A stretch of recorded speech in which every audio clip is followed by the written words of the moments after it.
This is Democracy Now!, democracynow.org. I'm Amy Goodman. In southern Texas, the Trump administration said Monday it's temporarily pausing construction on a section of the border infrastructure that's in Big Bend National Park after construction crews were filmed bulldozing pristine desert wilderness, prompting ongoing protests and lawsuits. The Department of Homeland Security waived requirements that federal contractors comply with a broad slate of environmental laws to proceed with construction in the national park. The area covers a quarter of the U.S.-Mexico border, but sees only about 1% of border crossings due to the rugged terrain. The project in the Big Bend region is expected to cost $7 billion. Opposition to the controversial project has been widespread and bipartisan, including from environmentalists, local landowners, local sheriffs, and county judges. Outgoing Republican Texas Senator John Cornyn wrote to the Homeland Security Secretary, Markwayne Mullin, earlier this month, urging him to halt construction until DHS engage further with local concerns. The contractor on the project is a major Trump donor. On Monday, Customs and Border Protection Commissioner Rodney Scott flew to Texas to announce the pause. I just landed in Texas, headed to Big Bend National Park. Last night, I put a pause on all activity in that park as far as construction goes until I can get down there and do a personal evaluation, talk to some stakeholders, talk to local law enforcement in that area, and more to follow this week. On Tuesday, Rodney Scott told local officials the pause would last just 2 weeks.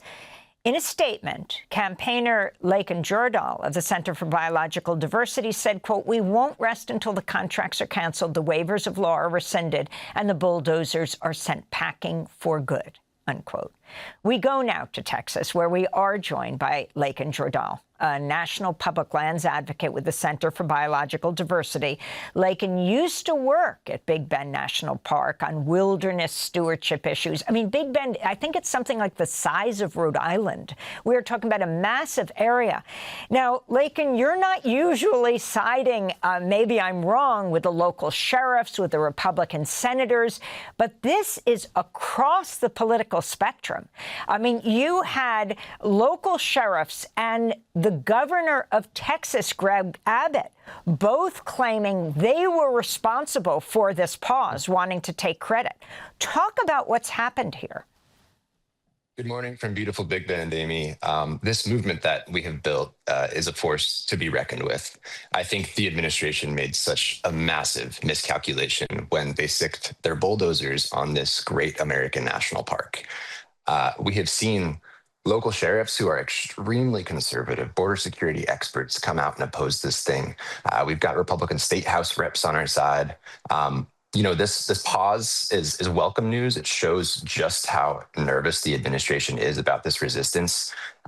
But we have no reason to trust DHS. None. They didn't even admit that there was construction happening here until this week. They were trying to hide that from the public. And we've been out filming the bulldozers every day, working with this incredible local community. And I don't think they understand just how deep people's connection to this land, to this national park, and to the Rio Grande is here in Texas. So let's talk about who got the contracts. Newsweek says Tim Barnard and his wife donated $1 million to a Trump fundraising committee in 2024. Barnard Construction Company has been awarded billions of dollars in federal border barrier contracts, including nearly $2 billion linked directly to the Big Bend region. If you can talk about this. And also, we're not talking about building the wall in Big Bend, right? It's the infrastructure to service all of this, for example, surveillance, et cetera. But start with the donors who are contractors now. Yeah, these contractors are darlings of this administration, and they've been given billions of dollars to build walls all across the U.S.-Mexico border. At this point, I mean, this administration is using this national park and its destruction as an opportunity to transfer billions of dollars into their pockets. And it's the same playbook that we see all across America's public lands. These contractors have received $7 billion to build walls, vehicle barriers, and roads across the region. In the park itself, it's a $1.7 billion contract. That is more than half of the entire annual operating budget of the National Park Service. As a former Park Service staff, I cannot fathom, they have lost a quarter of their entire staff. They are facing budget cuts like they have never seen. Trash cans are piling up at national parks. Staff have been fired, and we're losing so much institutional knowledge. And if we just spent a fraction of this $1.7 billion on actually sustaining our national parks, dealing with the maintenance backlog, it would be life-changing for so many people. But instead, we're using all of this money to build a useless network of roads that cut into the most pristine part of the national park just to enrich a federal contractor. And talk about why Republicans, leading Republicans, are taking on President Trump on this, from Governor Abbott to the sheriffs. Yeah, I think in Texas, Big Bend is symbolic of this idea of freedom.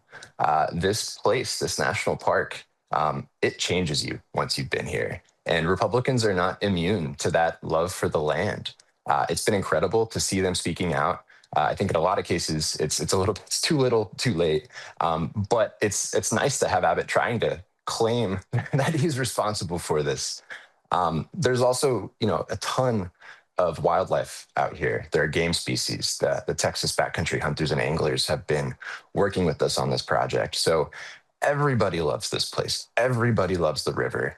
And if you look at the facts, there are just no border crossings that happen here. So it is unjustifiable what they are doing to this place. And we do not trust this pause. We are seeking a permanent stop to construction, and we just filed for an emergency injunction with the court on Monday. And Laiken Jordahl, can you talk about the environmental laws that were waived in Big Bend, including the Endangered Species Act, the Native American Graves Protection and Repatriation Act, Clean Water Act, and more? Yeah, with the strike of the pen, the DHS secretary has eviscerated decades of our nation's most important environmental laws. This has never happened in a national park. National parks are supposed to be the public lands with the highest degree of protection. You can't pick a flower in a national park and take it home. And yet we're seeing this irreversible destruction unfold. And that is only allowed because of these vast and sweeping environmental waivers. We are challenging that waiver authority in court. DHS has argued that the Big Bend region is an area of high illegal activity, but the numbers don't add up. The entire sector last month, 517 miles of border here, there were 98 apprehensions across the entire 517-mile sector. Nobody understands why they're pushing forward with this project. I want to go now to Arizona. Laiken Jordahl, I want to thank you very much for being with us. Laiken Jordahl, again, National Public Lands Advocate with the Center for Biological Diversity. He used to work at Big Bend National Park on wilderness stewardship issues.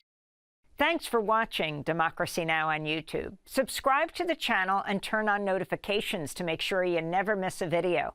And for more of our audience-supported journalism, go to democracynow.org, where you can download our news app, sign up for our newsletter, subscribe to the daily podcast, and so much more.